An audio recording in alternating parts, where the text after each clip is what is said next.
Maka Allah kutuk mereka menjadi qiradatan khasi'in, kera. Selama 3 hari mereka menjadi kera dalam keadaan tidak makan dan tidak minum, kemudian mereka tewas semua. Sehingga tidak benar teori Darwin bahwa manusia berevolusi dari kera. Keranya mati menung lama. Mana itu kan? Bukan yang teori Darwin. Nah,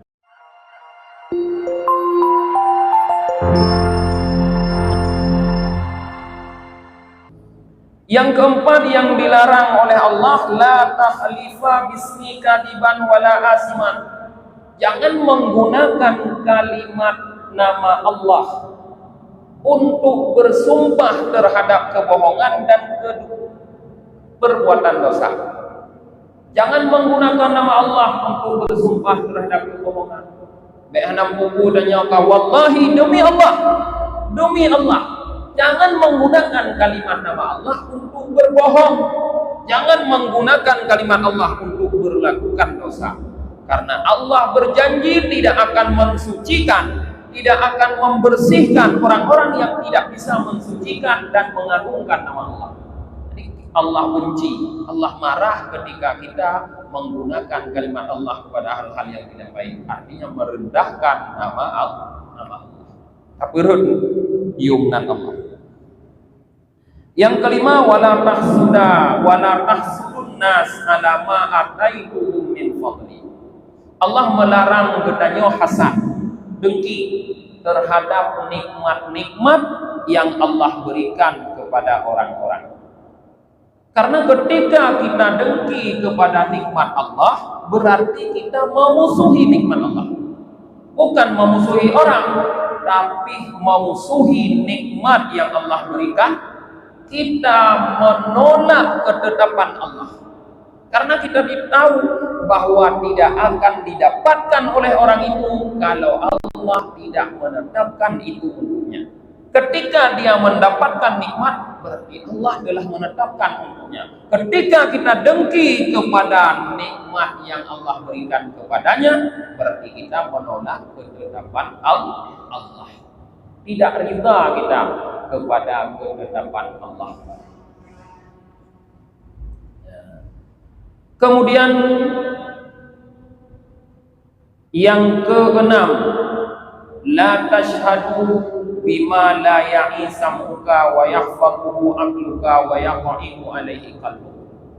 Jangan menjadi saksi terhadap peristiwa-peristiwa yang tidak benar-benar kita ketahui, tidak benar-benar kita dengar, tidak benar-benar kita melihatnya, tidak benar-benar kita pahami, tidak benar-benar kita yakini.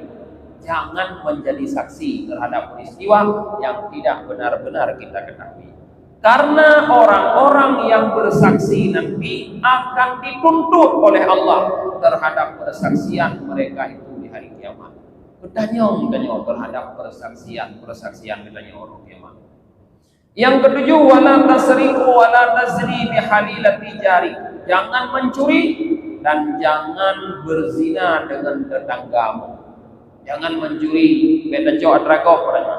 Karena mencuri itu bertaubatnya susah.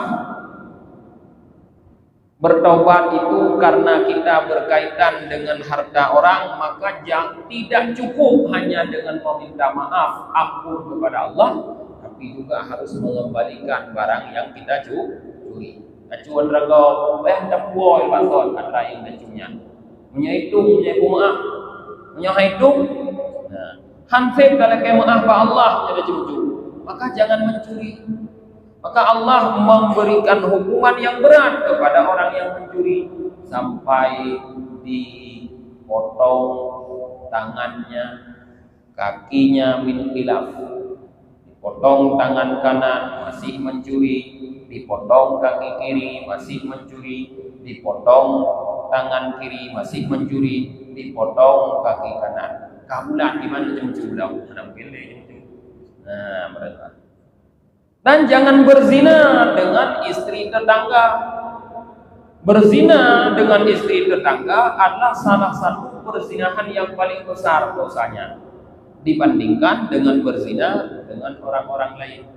Maka jangan pernah terpengaruh dengan kalimat para jemaah, rumput tetangga lebih hijau. Nah, jangan pernah terpengaruh. Walaupun iklan juga kan, rumput tetangga lebih hijau, kita jangan pernah terpengaruh. Nah, rumput tetangga hijau kenapa? Karena mungkin pupuknya cukup, airnya cukup. Ini rumput bedanya hanakan kering dah. Pupuk ada pupuk kita cukup panen. Salah drone yang salah rumput. Air betul.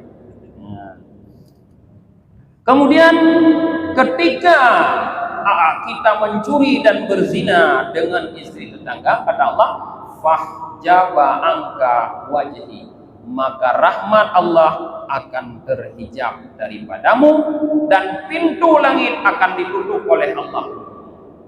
Yang kedelapan, wa uhibba linnas kama uhibbu li nafsi.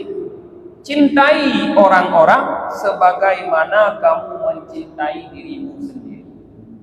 Bagaimana kita mencintai diri kita, begitu juga kita mencintai orang lain. Artinya ketika kita tidak mau terjadi hal-hal yang tidak mengenakkan hati kepada diri kita, kepada orang lain pun kita tidak mau itu terjadi. Hanagala ada musibah tergegop lagi hanagala katanya musibah. Hanagala tergegop je ketakit lagi katanya hanagala ketakit. Hanagala ditanya regop regasin lagi katanya juga gasin. Yang hana tagala kerod be tagala terjadi bakok.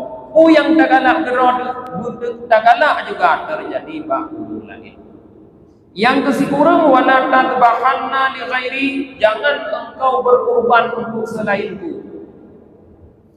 Zaman dulu para jamaah banyak orang berkorban untuk selain Allah.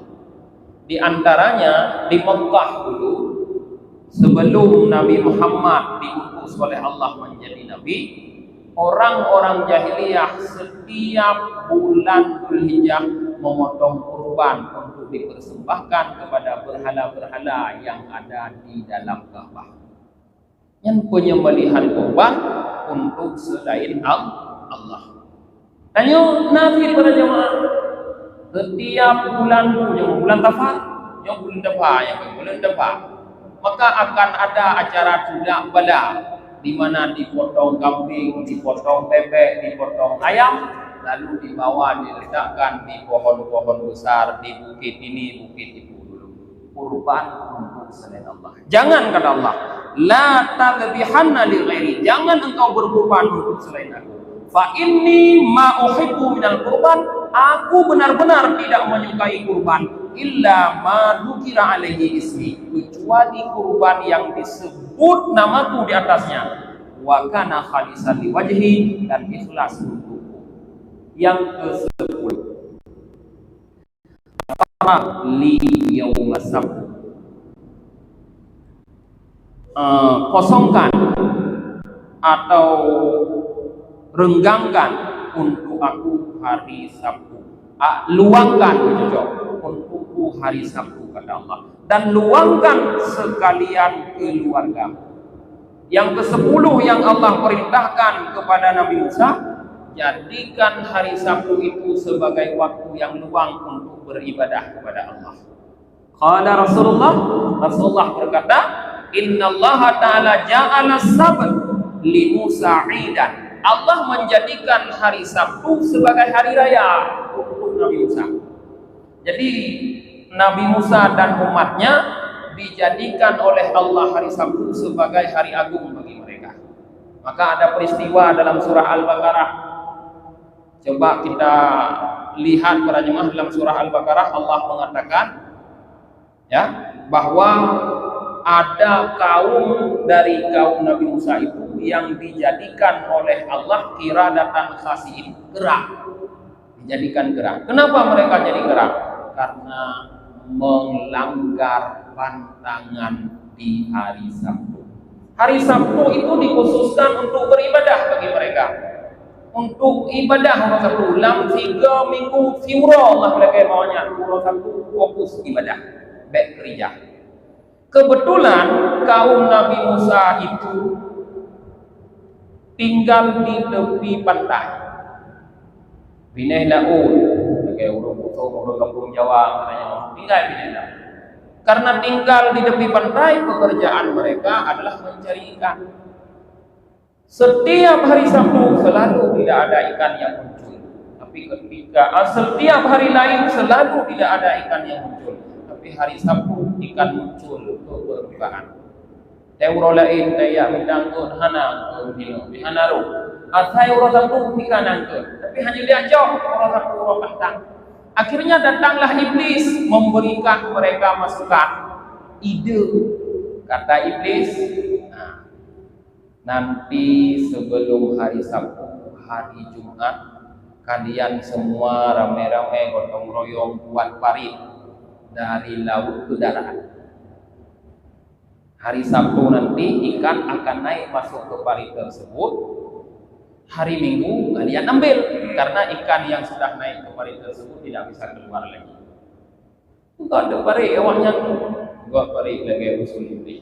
Sehingga pada hari Sabtu ikan naik ke darat, karena ikan tahu tidak ada orang yang mengambil. Tapi ketika mau kembali tidak bisa lagi, karena air sudah surut. Hanya uang untuk laut hanya ikan surut. Sehingga hari Minggu mereka mengambil ikan itu semua. Maka Allah kutuk mereka menjadi qiradatan khasi'in, kera. Selama 3 hari mereka menjadi kera dalam keadaan tidak makan dan tidak minum, kemudian mereka tewas semua. Sehingga tidak benar teori Darwin bahwa manusia terevolusi dari kera. Keranya mati menunggu 6 lama. Mana itu anu? Apa yang teori Darwin? Nah, jadi wahtaral jumu'ah faja'alaha lana aidat. Dan Allah memilih hari Jumat, menjadikan hari Jumat sebagai hari besar untuk kita. Ketika Allah memerintahkan Nabi Musa dan kaumnya Bani Israel meluangkan waktu di hari Sabtu untuk fokus ibadah, meluangkan waktu di hari Sabtu untuk keluarga, maka seperti itulah Allah perintahkan kepada kita meluangkan waktu di hari Jumat untuk fokus ibadah. Maka jamun di kedanya para jemaah sudah menjadi hukum yang tidak tertulis bahwa hari Jumat orang libur. Orang jauh laut, anak jauh laut, Jumat. Orang kerja bangunan, anak kerja bangunan. Orang jauh ulang, anak ulang, jamu. Jino hanale tanya dia. Untung katanya kalau umat Nabi Musa. Nya umat Nabi Musa apa dia lugu. Untung kau umat Nabi Musa. Karena Allah sayang kepada Nabi Muhammad, tidak dirubah kita menjadi kera. Punya sengkira tanya umat Nabi Musa, apa aja kebu yang ingat di moh itu, gara-gara aku jauh dah orang minggu, orang Jumat, hijau di moh itu, puja kemudian, puja tungupah, puja udang, puja uli, untung kan umat Nabi Musa.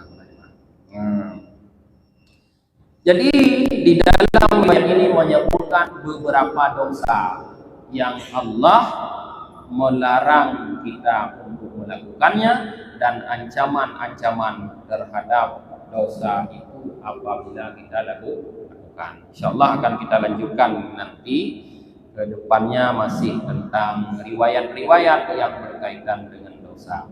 Kita tutup pengajian kita malam ini dengan membaca doa akhir majelis. Subhanakallahumma wa bihamdika wa nashhadu an la ilaha illa anta wa nastaghfiruka wa natubu ilaik. Subhana rabbika rabbil izzati amma yasifun.